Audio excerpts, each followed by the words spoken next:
एक साल से अधिक की तैयारी और करोड़ों रुपए फूकने के बाद सरकार के बदइंतजामी का एक और नमूना पेश है। ये नई दिल्ली रेलवे स्टेशन की कहानी है, जहां पर बहुत सारे लोगों की जान अब जा चुकी है। 18 से अधिक लोग मारे जा चुके हैं और मरने की संख्या और भी बढ़ सकती है।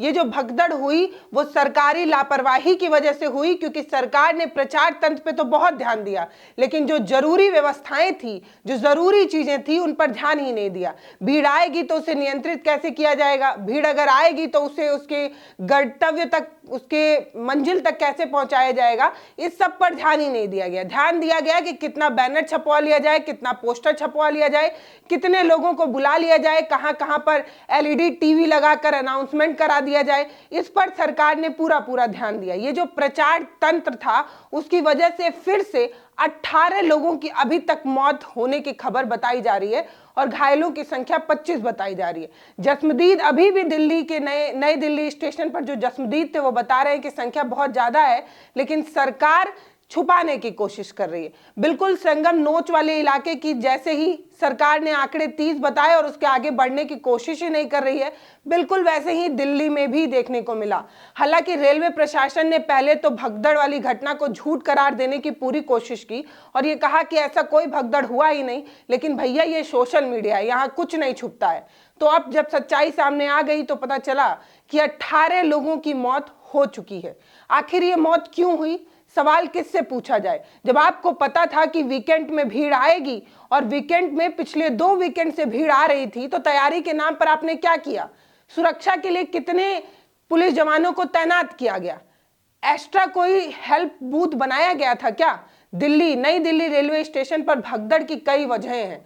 सिलसिलेवार तरीके से आपको बताने जा रही हूं कि भगदड़ हुई तो उसके लिए जिम्मेदार कौन है, क्या रेलवे प्रशासन, सरकार, आखिर वो कौन है जिसकी वजह से 18 लोगों की मौत हो गई। लेकिन ये जो दुखद तस्वीरें स्क्रीन पर आपके साथ साझा कर रही हूं, उसको दिखाते वक्त कष्ट हो रहा है। कष्ट इसलिए हो रहा है क्योंकि शुरू से आपसे बता रही हूं, जब संगम नोच पर भगदड़ हुई तब से बता रही हूं कि सरकार अब से भी सचेत हो जाए, अब से भी अगर जाग जाए तो ऐसी कोई दुर्घटना दोबारा नहीं होगी। लेकिन अफसोस कि महाकुंभ वाले इलाके से आग लगने की भी खबर लगातार सामने आ रही है और अब दिल्ली के ये नई दिल्ली रेलवे स्टेशन से जो तस्वीर आई वो तो हैरान करने वाली थी। इसमें सिर्फ लोग नहीं मरे हैं, बच्चे तक भी जो है वो मर गए हैं, कुचले गए हैं। भीड़ इतनी ज्यादा थी कि सब आतुर थे ट्रेन पर चढ़ने के लिए। ट्रेन पर चढ़ने के चक्कर में धक्का दिया गया, कई लोग तो इंजन के सामने आ गए और गिरने से उनकी तुरंत ही मौत हो गई। नई दिल्ली रेलवे स्टेशन पर ये जो भगदड़ हुई है उसमें 18 लोगों की मौत हुई है। खबरों के मुताबिक ये बताया जा रहा है कि 9 महिलाएं हैं, 4 पुरुष हैं और 5 बच्चे हैं। मतलब वो 5 बच्चे जो अब अपने माता पिता की कुल संतान थे, जो आगे जाकर न जाने कौन सी उपलब्धि कर पाते, न जाने कहां पहुंच पाते। लेकिन अफसोस कि सरकार की नाकामियों की वजह से वो दाबे जा चुके हैं, कुचले जा चुके हैं और उनके प्राण पखेरु हो चुके हैं। अब कभी लौटकर ये बच्चे वापस नहीं आ पाएंगे। एक कहानी आपको सुनाने जा रही हूं। एक शख्स जो बता रहा है कि कैसे उसकी महिला और उसकी बच्ची जो है वो मर चुकी है और उसका एक बच्चा जो भीड़ से जैसे तैसे तो बच गया लेकिन अभी मिल नहीं पा रहा। इनकी कहानी सुनिए। ये राजकुमार माझी हैं जो बिहार जाना चाहते थे हरियाणा से, लेकिन अफसोस कि नवादा पहुंचने से पहले ही दिल्ली में ऐसी विभत्स घटना हुई कि इनके परिवार के अपनी पत्नी को, अपनी बच्ची को ये खो चुके हैं। राजकुमार माझी जो एक्सपायर हुए मेरा बेटी और बीवी है। कहाँ से जा रहे थे, कहाँ के रहने वाले? हरियाणा से जा रहे थे, अपना घर जा रहे थे, नवादा जिला, घर पटवा सराय हुए। अच्छा, क्या नाम है आपका? राजकुमार मांझी। तो कितने बजे की घटना, कब मतलब था? 8 बजे के बीच लमसम। कौन सी ट्रेन से जा रहे थे? हम ट्रेन को जानते नहीं, 7 नंबर में 10 बज के कुछ मिनट में आने वाले थे। अच्छा, वहाँ पे 7 नंबर हम जा रहे थे। तो आप लोग कितने लोग थे, आपके कितने परिवार?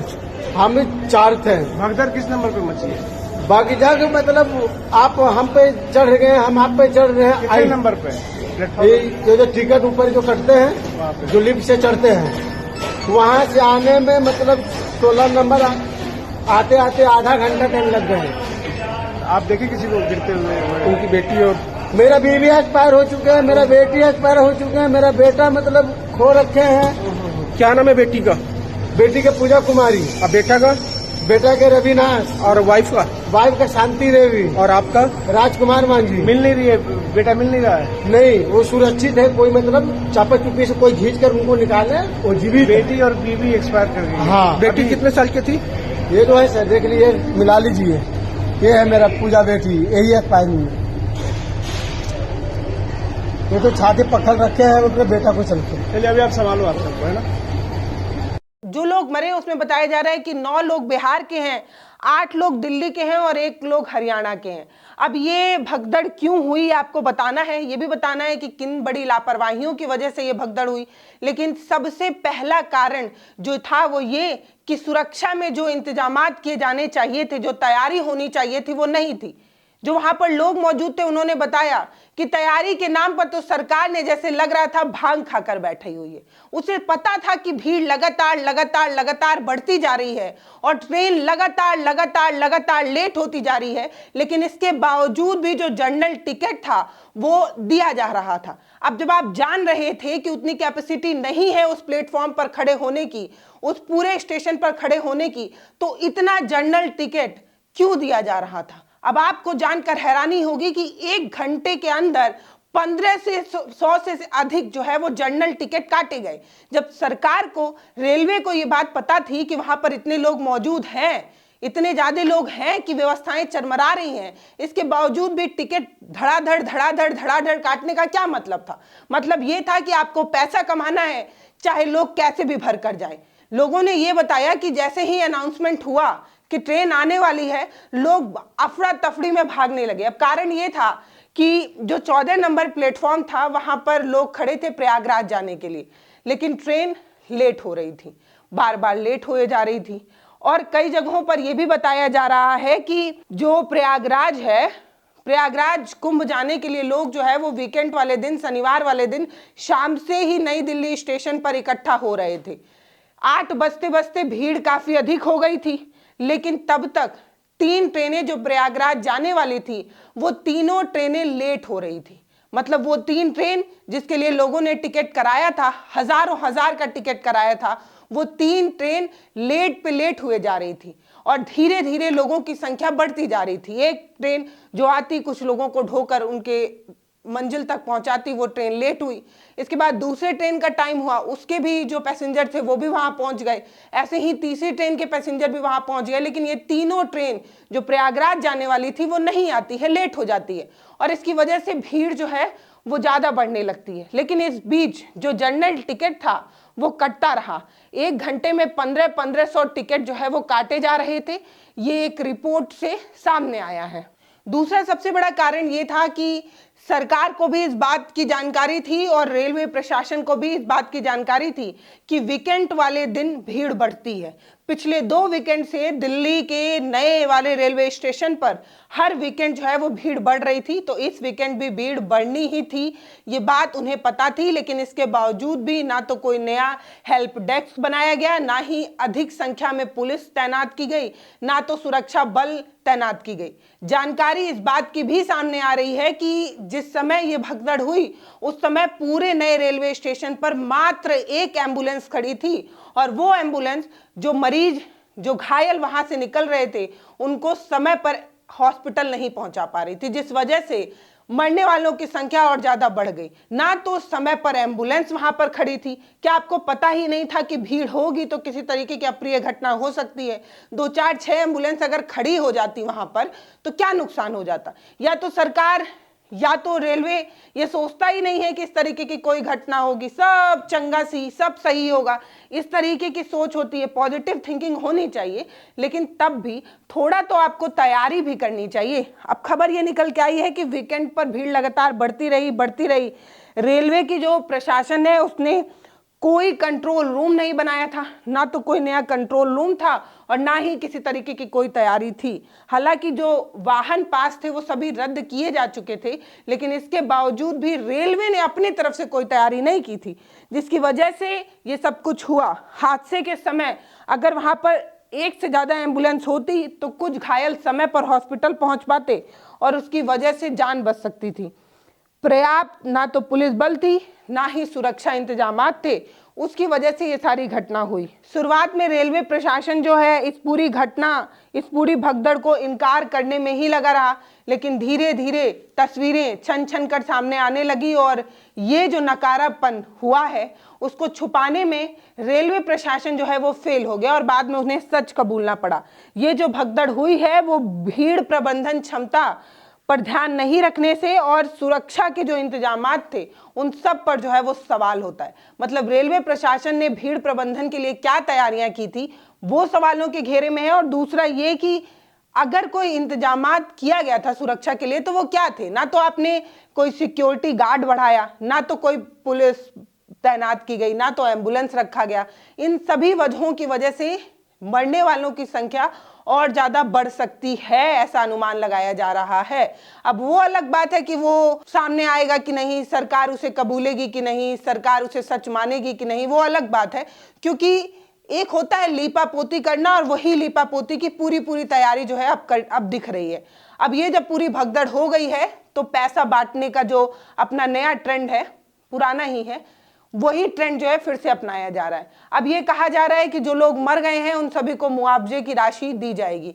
किसी के मर जाने पर कुछ चंद रुपए दे देने से अगर परिवार चल जाता तो ठीक था। जिसके अपने कलेजे के टुकड़े मर गए हैं वो आपके पैसे से भरपाई कभी नहीं हो पाएगी। इसीलिए कह रही थी, पहले से कह रही थी, जब हम इस तरीके के सवाल खड़े करते हैं तो लोग हमें सनातन विरोधी कहते हैं, सरकार विरोधी कहते हैं। लेकिन हर पत्रकार का ये काम होता है कि वो सरकार को आईना दिखाए और जो भी तैयारियों में लूफॉल्स है उसे दिखाकर कहे कि उसे सही करिए। चमचमाता हुआ महाकुंभ दिखाने से ज्यादा जरूरी था कि हम सुरक्षा पर सवाल खड़ा करते और हम लगातार वही कर रहे हैं। हम सनातन के प्रचार के लिए जो महाकुंभ लगा हुआ है या पॉलिटिकल इवेंट बनाया गया है उस पर अगर सवाल खड़ा करते हैं तो लोग हमें सरकार विरोधी बताने से नहीं चूकते। लेकिन अगर सरकार हमारे सवालों के जवाब पर काम करती और सुरक्षा के इंतजामात करती तो आज 18 लोगों की मौत नहीं हुई होती। हम पहले से ही कह रहे हैं कि भीड़ प्रबंधन में सरकार नहीं तैयार है।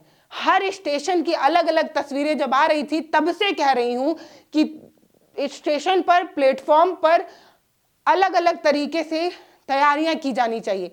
पटना वाले स्टेशन की तस्वीर दिखाकर हमने कहा था कि इस तरीके की अगर घटना होगी तो एक बड़ा हादसा हो सकता है, लेकिन तब भी जगने वाले नहीं जगे। हमने बताया कि जिस तरीके से तस्वीरें दिखाकर आपको बता रहे थे हम कि सरकार को जग जाना चाहिए, बड़ी दुर्घटना हो सकती है, लेकिन सरकार गहरी नींद में सोई रही और पैसा छापने की पूरी व्यवस्था में लगी रही।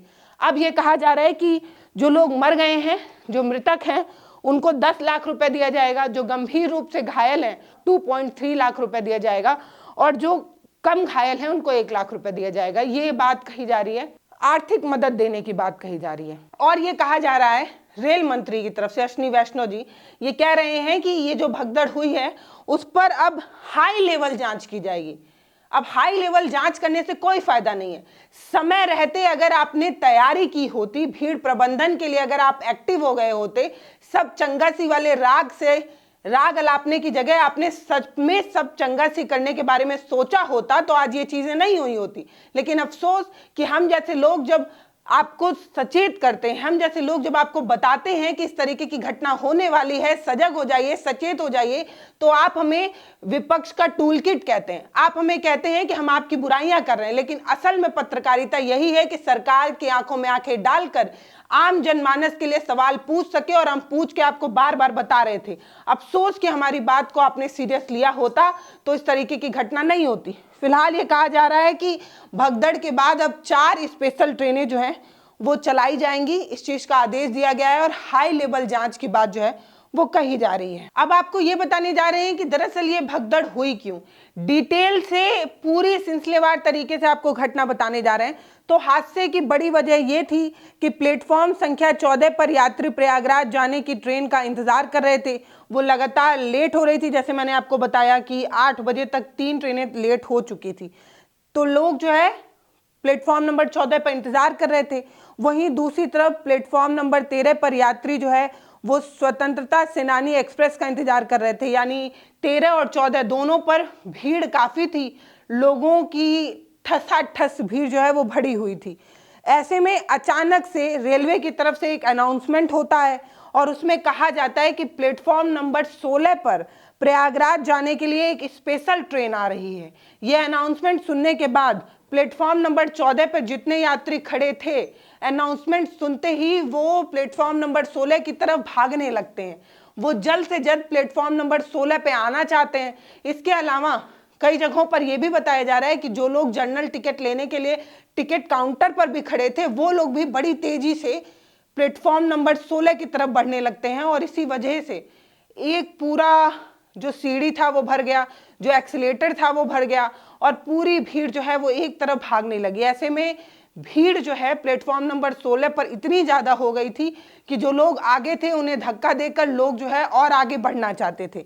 यही वो बड़ी वजह थी। अनाउंसमेंट अचानक से होता है कि प्लेटफॉर्म नंबर 16 पर प्रयागराज जाने के लिए एक स्पेशल ट्रेन आ रही है। इसके बाद यात्री जो है वो तेज़ी से प्लेटफॉर्म नंबर 16 की तरफ दौड़ने लगते हैं, एक्सीलेटर पर चढ़ने लगते हैं। भीड़ ज़्यादा होने की वजह से भगदड़ मच जाती है। कई लोग वहाँ पर दब कर मर जाते हैं। कई लोग जो टिकट काउंटर पर थे वो भी प्रयागराज जाने ही वाले थे, इसीलिए टिकट ले रहे थे। अचानक से अनाउंसमेंट सुनकर लोग बिना टिकट लिए ही प्लेटफॉर्म की तरफ भागते हैं और भगदड़ हो जाती है और लोग जो है वो मर जाते हैं। बहुत सारे लोग ये कह रहे हैं कि भैया भीड़ होगी तो भगदड़ तो होगी और भगदड़ होगी तो कुछ लोग मरेंगे ही। इस तरीके का फालतू और इस तरीके का अमर्यादित या अमानवीय बयान देना आसान है, क्योंकि आपके घर का कोई अपना नहीं मरा है। अगर आपके घर का कोई अपना मरता तो आपको ज़्यादा कष्ट होता और आप समझ पाते कि सरकार की लापरवाही की वजह से जब कोई मर जाता है तो सरकार से सवाल पूछना पड़ता है। जब हम पैसा दे रहे हैं, हम टिकट ले रहे हैं और हमें प्रचार कर बुलाया जा रहा है कि कुंभ आइए, 144 साल बाद लगे इस महाकुंभ में अगर आपने स्नान नहीं किया तो आप देशद्रोही कहलाएंगे। ऐसे में लोग जो प्रयागराज की तरफ बढ़ रहे हैं, सरकार के बुरावे पर बढ़ रहे हैं, उनके जान माल की सुरक्षा करने की जिम्मेदारी सिर्फ और सिर्फ सरकार की है। और अगर सरकार जान को सुरक्षित करने में फेल है तो उनसे सवाल पूछा जाएगा और बार बार पूछा जाएगा। बाकी आप इस मामले में क्या सोचते हैं वो आप हमें कमेंट सेक्शन में लिखकर जरूर बताइए। नमस्ते, मैं पल्लवी हूँ, आप भारत एक नई सोच देख रहे हैं। भगदड़ की खबर पर हमारी नज़र बनी हुई है। हम भगदड़ से जुड़े अन्य खबरों पर भी अपनी नज़र बनाए हुए हैं और आज पूरे दिन हम भगदड़ से जुड़ी खबरों पर ही जो है वो खबरें करेंगे। नमस्ते, मैं पल्लवी हूँ, आप भारत एक नई सोच देख रहे हैं। वीडियोस को शेयर करिए, चैनल को सब्सक्राइब कर हमारा मनोबल बढ़ाइए। बहुत धन्यवाद।